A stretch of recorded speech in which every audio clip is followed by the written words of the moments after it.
रामकृष्ण हरी मंडळी, शुभ सकाळ. चला, आज आहे की नाही आमच्या जाऊबाईंच्या घरी आहे की नाही मला आज बेसनपिठाच्या वड्या करायच्या होत्या बरं का. बेसनपिठाच्या वड्या कुणाला कुणाला आवडतात सांगा बघू. कुठं म्हणतात त्याला बेसनपीठ, कुठल्या कुठल्या भागात असं म्हणतात की हरभऱ्याची डाळ हरभरा डाळीचे पीठ वगैरे म्हणतात, कुठं बेसनपीठ म्हणतात. हे बघा, चला तर आता आहे की नाही मी पीठ चाळून घेतले बरं का. आणि कढई ठेवून कढईमध्ये थोडंसं तेल घालून घेतलंय. आणि वडीला कसं जरासं तेल जास्त असलं ना तर की वडी छान आणि खूप छान असं हे होतंय वडी. आता त्याच्यात की नाही आपण हे बघा, मी आता कसं होते, मी रेग्युलर माझ्या किचनमध्ये करायचं आणि दुसऱ्यांच्या किचनमध्ये करायचं म्हटलं की नाही थोडंसं अवघडल्यासारखं होतंय बरं का. कारण की कसं आहे, तिथं आपण आपल्या घरात कसं ठेवलेला पसारा सगळं एका जागी भेटते, पण दुसऱ्याच्या घरी करायचं म्हटल्यानंतर की नाही काय सापडत नाही लवकर. तसंच की नाही मला मोहरी सापडत नव्हत्या आणि मी सगळे डबे हुडकत होते बरं का तिथं. आता बघा, शेवटी मोहरी सापडली नाही म्हणताना काय केले, जिऱ्याची फोडणी टाकले आणि लसूण खलबत्त्यात छान असं कुटून घेतले बरं का बारीकवानी. हे बघा, लसूण आहे की नाही, आता जिरं छान तडतडल्यानंतर आहे की नाही लसूण घालून घ्यायचं बघा.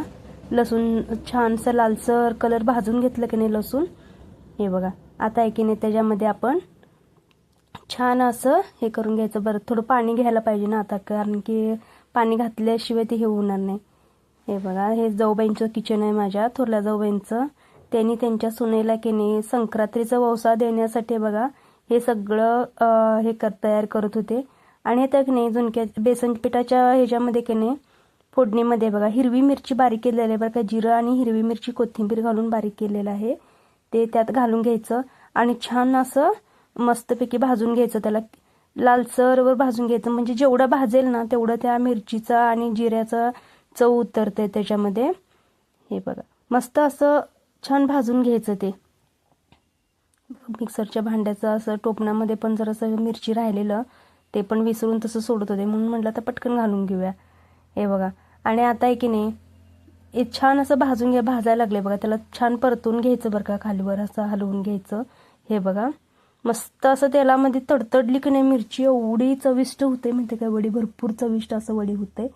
छान असं भाजून घ्यायचं त्याला मस्तपैकी. हे बघा, कलर कसं छान वाटायला लागलाय बघा. आणि त्यात थोडीशी हळद घातल्यानंतर तर एवढी छान वाटते माहिती काय, हे असं घमघमाट सुटला असतोय भरपूरच असं छान असं. हे बघा, असं छान मस्तपैकी भाजून घ्यायचं बघा. त्याला फक्त काय केलंय माहिती काय, जिरं आणि हिरवी मिरची आणि लसूण त्याची फोडणी घातलेली आहे, बाकीचं दुसरं काय नाही.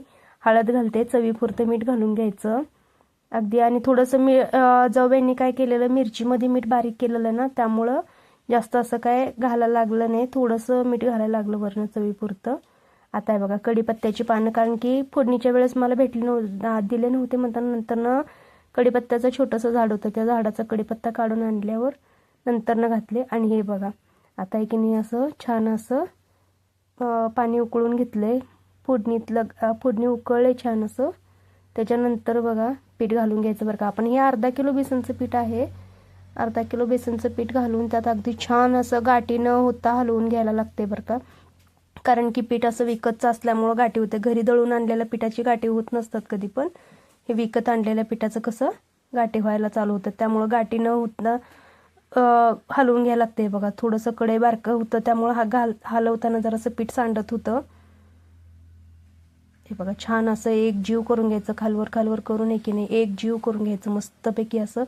कुणाला बेसन पिठाच्या वड्या भरपूर आवडतात सांगा बघू. झालंय आता. आणि ह्या पिठामध्ये की नाही एक पण गठली झालेलं नाही बरं का, एक पण असं गाठ वगैरे काही झालेलं नाही. आणि छान अगदी घमघमाट असं वास सुटलाय.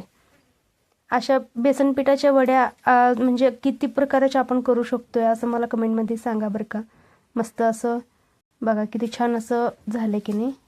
हे बघा, आता आपण की नाही पोळपाटाला असं तेल लावायचं, तेल लावून थापून घ्यायचं छान. आणि हे बघा, आणि त्याच्यावर आहे की नाही आपण खोबऱ्याचं वगैरे किस घालून घ्यायचं छान असं. हे बघा, खोबऱ्याचं किस घालून घ्यायचं मस्तपैकी, खोबऱ्याचं किस.